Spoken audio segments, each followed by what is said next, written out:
ഹരിയാനയിൽ പെട്രോൾ പമ്പിന്റെ മതിലിടിഞ്ഞു വീണ് 2 പേർ മരിച്ചു, 4 പേർക്ക് പരിക്കേറ്റു. പൽവാലിലെ സോഫ്റ്റ ഗ്രാമത്തിലാണ് അപകടം ഉണ്ടായത്. ബൽറാം നെടുങ്ങാടി വിവരങ്ങളുമായി ഡൽഹിയിൽ നിന്ന് ചേരുന്നുണ്ട്. ബൽറാം, എങ്ങനെയാണ് അപകടം? ലഭ്യമാകുന്ന വിവരങ്ങൾ എന്താണ് ബൽറാം?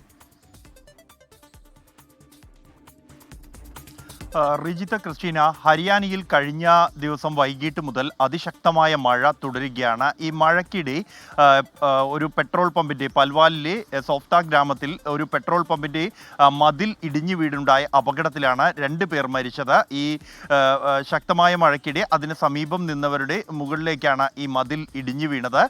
തുടർന്ന് രക്ഷാപ്രവർത്തനം നടത്തി എങ്കിലും ഇവരുടെ ആളുകളെ എല്ലാം പുറത്തെടുത്തെങ്കിലും 2 പേർ ഈ സംഭവ സ്ഥലത്ത് തന്നെ മരിച്ചതായി സ്ഥിരീകരിച്ചു. പിന്നീട് പരിക്കേറ്റ 4 പേരെ ഫരീദാബാദിലെ ആശുപത്രിയിലേക്ക് മാറ്റിയിട്ടുണ്ട്. അവരിൽ ഒരാളുടെ നില ഗുരുതരമാണ് എന്നാണ് ആശുപത്രി വൃത്തങ്ങളിൽ നിന്നും ലഭിക്കുന്ന വിവരം.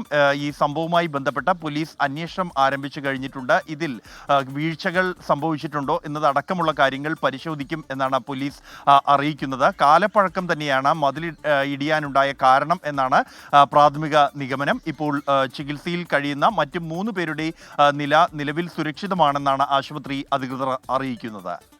റിജിത്ത്, ക്രിസ്റ്റീന. ബൽറാം നെടുങ്ങാടിയാണ് ഡൽഹിയിൽ നിന്ന് വിശദാംശങ്ങളുമായി ചേർന്നത്.